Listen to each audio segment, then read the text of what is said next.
ये जो हमारा हेडिंग है संकरण ज्ञात करना, इसमें क्या होता है? संकरण ज्ञात करने में हमें एक चीज समझनी होती है कि मान लो आपके पास कोई भी अणु या यौगिक है, कोई भी आपके पास या तो कोई अणु है या तो कोई यौगिक है। तो उस अणु या यौगिक में आपको कोई एक परमाणु देखना होता है जिसे कहते हैं केंद्रीय परमाणु, और आपको बताना होता है कि उस केंद्रीय परमाणु का संकरण कौन सा है, यह बताना होता है। तो किसी अणु या किसी यौगिक में केंद्रीय परमाणु का संकरण का सवाल पेपर में आता है। जैसे मान लो CH4 है, मीथेन। तो हमारे से पूछा गया कि आप बताओ कि मीथेन में कार्बन का संकरण क्या होगा, मीथेन में कार्बन का संकरण क्या होगा। तो आपका जो केंद्रीय परमाणु होता है ना, जो उस केंद्रीय परमाणु का यूं देख लो कि उसने कितने सिग्मा बॉन्ड बनाए। ध्यान से समझना सारी बात को, अभी बोर्ड पे यही चीजें समझाऊंगा जो मौखिक रूप से मैं आपको समझा रहा हूं इस समय। इसलिए ध्यान से मेरी तरफ देखो, मेरी भावनाओं को समझो, मेरे चेहरे के एक्सप्रेशंस को समझो। ठीक है? आपको केंद्रीय परमाणु को पकड़ना, जिसका संकरण आपको बताना है उसे पकड़ लो। हाँ जी, पकड़ लेंगे हम केंद्रीय परमाणु को, जैसा आप कह रहे हो वैसा ही कर लेंगे। ठीक है? अब तो आत्मसमर्पण कर दिया। केंद्रीय परमाणु को पकड़ो और देखो उसने कितने सिग्मा बॉन्ड बनाए। गिन लो। गिन लोगे? क्योंकि आपको पता है सिग्मा बॉन्ड जितने भी बनाए होंगे ना, वे सारे संकरित कक्षकों के द्वारा बने होंगे। क्योंकि आपको इस बात को मैंने भली भांति सिखा दिया कि संकरित कक्षकों से सिग्मा बॉन्ड ही बनते हैं। तो सिग्मा बॉन्ड यदि आपने गिन लिया तो संकरित कक्षक गिन लिया आपने। ठीक है? और एक चीज ध्यान ये रखनी है कि सिंगल बॉन्ड हमेशा सिग्मा होता है, और डबल बॉन्ड में क्या होता है? एक सिग्मा एक पाई। और ट्रिपल बॉन्ड में क्या होता है? एक सिग्मा और दो पाई। तो आप सिग्मा बॉन्ड गिन लो सारे। गिन लिए सिग्मा बॉन्ड, तो आपको संकरित कक्षक पता चल गए। अब सिग्मा बॉन्ड के अलावा एक चीज और गिननी है आपको। दूसरी चीज देखनी है कि उस केंद्रीय परमाणु के ऊपर क्या कोई इलेक्ट्रॉन युग्म पड़ा है खाली, जिसे कहते हो आप एकाकी इलेक्ट्रॉन युग्म, या फिर आप कहते हो लोन पेयर ऑफ इलेक्ट्रॉन। तो उसके ऊपर लोन पेयर ऑफ इलेक्ट्रॉन यानी एकाकी इलेक्ट्रॉन युग्म यानी खाली पड़े हुए इलेक्ट्रॉन के जोड़े भी गिन लो। तो पहले तो आपको सिग्मा बॉन्ड गिनने, फिर आपको गिनने हैं खाली पड़े हुए इलेक्ट्रॉन के जोड़े, that is lone pair of electron. और इनका मार दो टोटल कि उसके पास भाई सिग्मा बॉन्ड तो इतने हैं और लोन पेयर ऑफ इलेक्ट्रॉन्स इतने हैं केंद्रीय परमाणु के पास। वो संख्या का टोटल मार दो। जितनी भी संख्या है उतने ही कक्षक हैं आपके पास जो संकरण की क्रिया में हिस्सा ले रहे हैं। मान लो दो आई संख्या, किसकी? सिग्मा बॉन्ड और लोन पेयर का टोटल दो आया। तो इसका मतलब दो ही कक्षक संकरण की क्रिया में हिस्सा ले रहे हैं। दो कक्षक हिस्सा ले रहे तो उनमें से एक एस कक्षक होगा, एक पी कक्षक होगा, तो संकरण होगा sp। और यदि तीन आई संख्या तो इसका मतलब तीन कक्षक हिस्सा ले रहे, उनमें से एक तो एस कक्षक होगा, दो होंगे पी कक्षक, तो संकरण होगा sp2। और यदि तीन कक्षक हिस्सा ले रहे तो एक एस कक्षक होगा, दो होंगे पी कक्षक sp2। चार कक्षक हिस्सा ले रहे तो एक एस होगा, तीन पी होंगे sp3 संकरण। इस हिसाब से हम करेंगे क्वेश्चन को। ठीक है? चलो देखते हैं, बोर्ड पर समझते हैं इन सारी बातों को, बोर्ड पर समझते हैं। चलो देखो, ध्यान से देखना बेटे। हमारा टॉपिक है, स्क्रीनशॉट तो ले लिया था ना आपने, संकरण ज्ञात करना। पहला सबसे पहला काम क्या करना है? सबसे पहले परमाणु द्वारा बनाए गए सिग्मा बॉन्ड गिनो। सिग्मा बॉन्ड गिन लो कितने बनाए बेचारे ने, गरीब ने, केंद्रीय परमाणु में। फिर परमाणु पर उपस्थित लोन पेयर ऑफ इलेक्ट्रॉन गिनो। लोन पेयर ऑफ इलेक्ट्रॉन का मतलब एकाकी इलेक्ट्रॉन युग्म, खाली पड़े हुए इलेक्ट्रॉन के जोड़े गिनो कितने हैं। फिर क्या कर रहा? कक्षकों की संख्या कैसे निकलेगी? Sigma bond plus lone pair, इनका टोटल मार दो। इतने तो भाई सिग्मा बॉन्ड थे प्लस इतने थे लोन पेयर। फिर संकरण बताओ। कैसे बताओ संकरण? जैसे मैंने आपको बताया था। स्क्रीनशॉट ले लिया क्या आपने? ठीक है, अब देखो जरा, नोट याद रखो, एस उपकोष में केवल एक कक्षक होता है और पी उपकोष में तीन कक्षक होते हैं, डी उपकोष में पांच कक्षक होते हैं। ये तो याद रखो। एफ की हमें जरूरत नहीं पड़ेगी क्योंकि वहां तक अभी प्रकृति ने कुछ कराई नहीं ऐसा। ठीक है?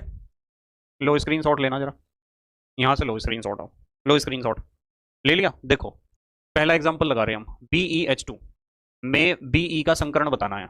तो आपने BeH2 का संरचना बना लिया, BeH। BE की भारी कक्षा में दो इलेक्ट्रॉन होते हैं, हाइड्रोजन की भारी कक्षा में एक। तो BE की संयोजकता दो है, इसने दो बॉन्ड बना लिया, हाइड्रोजन की एक है, एक एक बॉन्ड बना लिया। अब बच्चे बहुत ज्यादा परेशान होते हैं, मैं पहले भी कई बार बता चुका हूं कि बच्चों को यही नहीं पता चलता कि किसी परमाणु की भारी कक्षा में कितने इलेक्ट्रॉन है।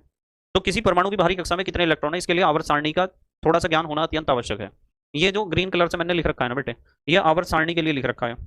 पहला वर्ग, दूसरा वर्ग, तीसरा, चौथा, पांचवा, छठा, सातवां और जीरो। ठीक है? ये वर्गों की संख्या है। इस तीसरे वर्ग को आप 13वां वर्ग भी कह सकते हो, उसे 14वां, 15वां, 16वां, 17वां और इसे 18वां कह सकते हो।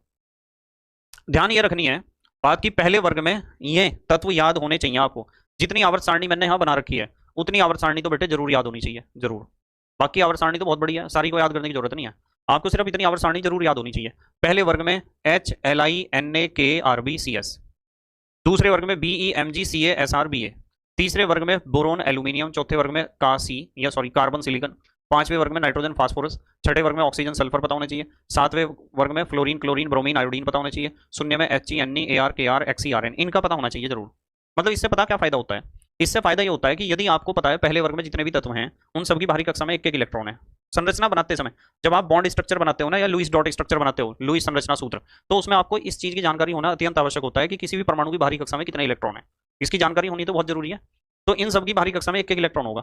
Be Mg Ca Sr Ba, इन सब की बाहरी कक्षा में दो दो इलेक्ट्रॉन होते हैं, क्योंकि ये सारे के सारे दूसरे वर्ग के तत्व हैं।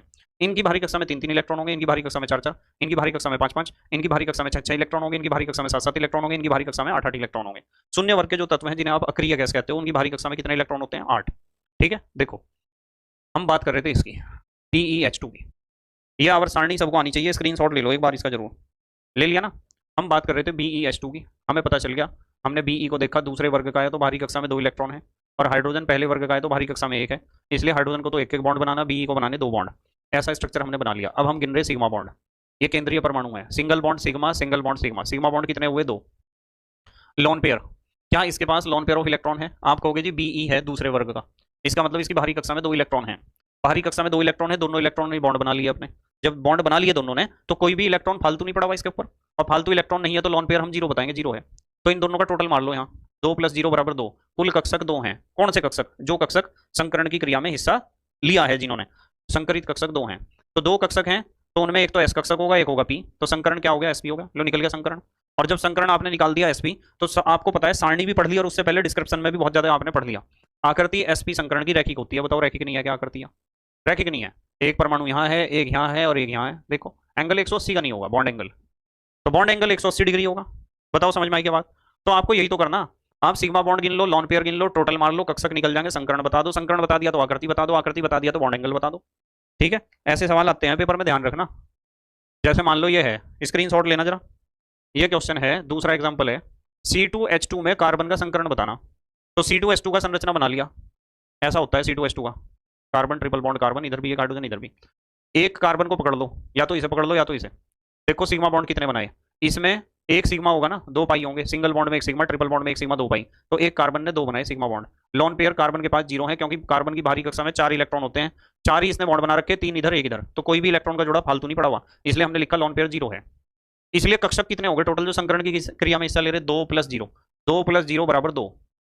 जब 2 कक्षक हिस्सा ले रहे तो संकरण एक S कक्षक होगा, एक P होगा, उन दोनों में Sp संकरण है। और Sp संकरण की आकृति कैसी होती है? रैखिक। और बॉन्ड एंगल कितना होता है? 180 डिग्री। देखो रेखीय आकृति नहीं है इस पूरे की, बॉन्ड एंगल ये भी 180 होगा, ये भी 180 होगा। ठीक है बेटे, देखो